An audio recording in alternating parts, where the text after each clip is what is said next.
What's up, guys? This is Jason over here at Cog Hill Farm. This is part 2 of the whole hog workshop put on by Hand Hewn Farm. In part 2 of this video series, this is going to be all about tools and cutlery, knives and knife sharpening, the butcher block, how to clean, a lot of stuff to do with safety. And since I'm so obsessed with knife sharpening and knives and old knives, this one really meant something to me, so hope y'all enjoy part 2.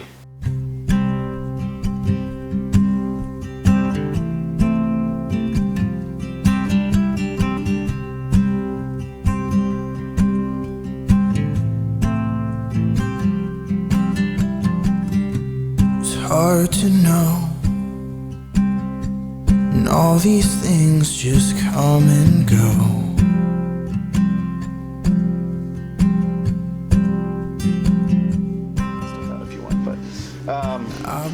If you're never sure how sharp a knife is, doing this doesn't tell you anything actually, because you're raking your fingers across the blade. When we test knives, we'll do what we call a 3-finger test.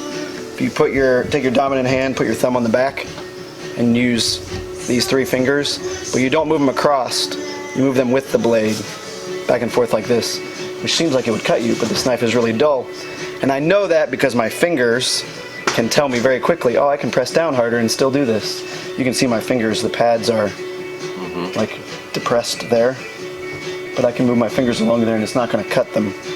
And then if we take another knife that is not as dull, this one is a little bit sharper but not as good as it should be. Your brain is pretty good at saying, nah, that's hard enough. This one is real close to being stupid sharp.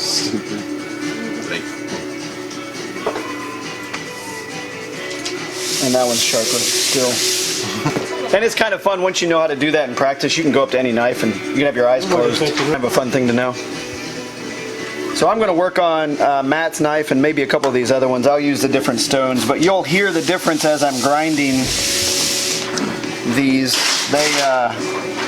The rough grit is really for just reconditioning edges and bevels.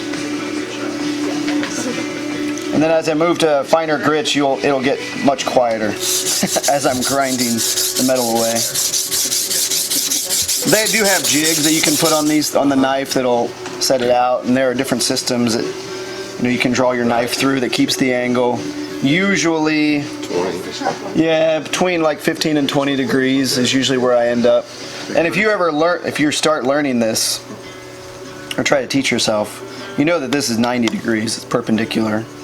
And half of that roughly is 45, and then half of that is 22.5. So if you start at that angle, that's pretty good. Now on these knives, that's steeper than I like, so I go down a little bit. So I'm probably 20 or under, but I don't pay that much attention to it. It's just I've done it enough that I just kind of know how to hold the knife when I'm doing it. This one I'm going to pass around. One side, the edge is almost reconditioned. There's a little bit of a bulge in it that'll come out, but I'm trying to grind down in the middle of this one side that has the words on it. You can see where the edge that I'm grinding hasn't come all the way out. And then I don't need this stone really for anything else. This next grit is a 600, and then on the other side of this is 1,000. Then I've got a 1,200 grit, and then the really fine stone I think is 6,000. It's either 4 or 6. So by the time you get up to that point, if your angles have met up on both sides, you'll roll over a burr. Once you get rid of that burr, you have an acute edge that is good for cutting meat and other things. So we try to use high carbon. It takes an edge a lot better, and depending on its hardness, the way it's tempered can keep an edge longer, and they look cooler. We do have one stainless knife here. It's this one. And it works fine. It's just not as fun to sharpen and doesn't look as cool. So, and then there's the flexibility of knives, which comes in handy later on when you're cutting around bone and things like that. This knife is fairly flexible, whereas this knife doesn't hardly have any flex. So this is real good for slicing larger cuts. This is the knife that Doug and I usually use for beef. But there are times when having a little bit of flex to the knife is nice. Like Ben, when you were cutting out the backside of that pig, and I showed you the flex, so you know, like, it's very easy to see when you're putting pressure against something. It's really nice to keep it against the bone so it stays right against the bone when you're cutting muscle away from it. When we're cutting today, there are two main ways that will tell you to hold the knife, and this one is when you're doing long cuts, when you want to use the entire blade, like if you're cutting through the belly or something like that. But there are times where it is helpful to hold the knife like this or like this, and that's usually when you want to control the tip of the knife. You have a lot more articulation that way, so you can get around bones and ribs and things like that. It's good to be conscious that the knife is sharp and can cut you. And usually someone cuts themselves with the tip because they're not paying attention to where their other hand is, and the knife slips out and it's like, so be conscious of that because the tips of most of these knives are sharp.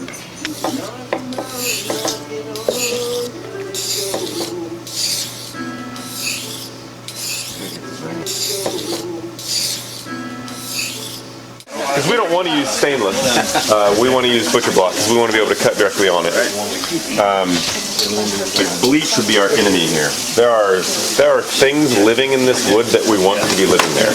We don't want to kill those things. And so, but we want this to be clean, not sterile, but sanitized, disinfected minimally. And so we do a couple things to maintain that. So what I'll do typically is I'll wipe it down with just a hot rag. What I did this morning because the tables were already in good condition. If they get bloody, blood is what we don't want on the tables. Blood is like the best way for pathogens to multiply. We don't want that. So as soon as there's blood on the table, we try to wipe it up pretty quick. Then, if I feel like they are really compromised, oftentimes if we did a beef cow or venison or something that is a little harder to bleed out as thoroughly as the pig, if we feel like they're compromised in any way, I will take hot water and like 50% white wine vinegar or just distilled vinegar, and I will use that to wipe the tops down. And what that's doing is it's acting as a disinfectant, but also it lowers the pH. Vinegar does of the microbial life in the wood.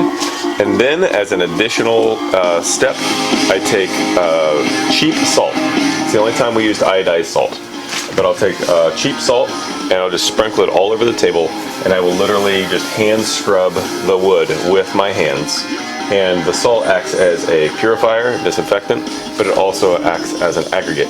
And it will scrape up anything that may be still stuck in the wood that wants to come up. And then I'll bench knife it clean, and then just wipe it down with hot water. And that's it. Like that's blood, and that should weird me out. But I know the hard maple. So this is also hard maple. It's not just wood that was slammed together. Because it's hard maple, it's incredibly dense, and not much is going to soak into it. So I'm not concerned about it. However, as I said, I don't want blood on the table. I don't want blood living in this wood. So we wipe that up, and it comes right up. We've had some folks that sign up for workshops that are very, very particular about food safety, and we are too. Like, the reason we do this is for food. There are just different schools of thought about that, and stainless steel and bleach are not our idea of food safety. We've made all kinds of food on these tables, and to our knowledge, no one's died yet. So I don't know what more you need. They didn't tell us. That's right. If there are little crevices and cracks on these used tables, and there are, we leave the salt in there. Right? There's no reason to try to clean it all out. The salt is going to ensure that nothing bad is going to be living in here. So wherever there are, again, we bought these used and they have been used for many years. If there are little pinholes, the salt lives in there, which tells me that nothing else ever will. That's how we treat our tabletops, and we feel pretty good about it. We go and drop a pig or two on here, and in no time, everything is covered in oil. Edge grain wood. So this is hard maple. It's on edge. You guys have probably seen end grain cutting boards, yes? Where instead, this would be end grain, right? So if you had a bunch of sections like this, only standing up, and you'd be looking at the end of each stick of wood instead of the edge of each piece. So if these were on their sides, like this would be face grain, this is edge grain, this is end grain. End grain cutting boards are the best. They're what you would get like a cutting board if you have a bunch of little squares you're looking at. Typically those are made of maple, often with walnut, just for color. And those end grain ones, the reason that they're the best is because the wood is incredibly dense that way, and it's self-healing. So when you go to cut into it or chop into it with a cleaver, the grain pretty much closes itself back up. As opposed to face grain, which is the opposite of that, when you go to cut it, you're going to just have a scar there for its life. These tables are edge grain, and they're dense enough that they're not a concern for us. However, we have learned the hard way, when we hand a cleaver off to somebody, or a cleaver and a mallet, we now have them go along the grain. So I would have you stand here and hit. Instead of this. It won't heal when you cut across the grain like that. I've been close, and here I stand, nothing to show.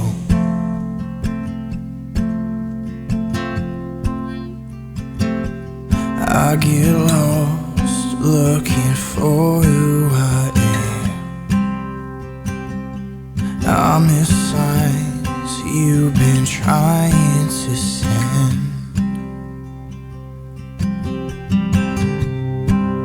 We're tongue-tied with eyes closed. 3 more days until I'm on my own. You'll be on your way home and won't come back until the cold wind blows.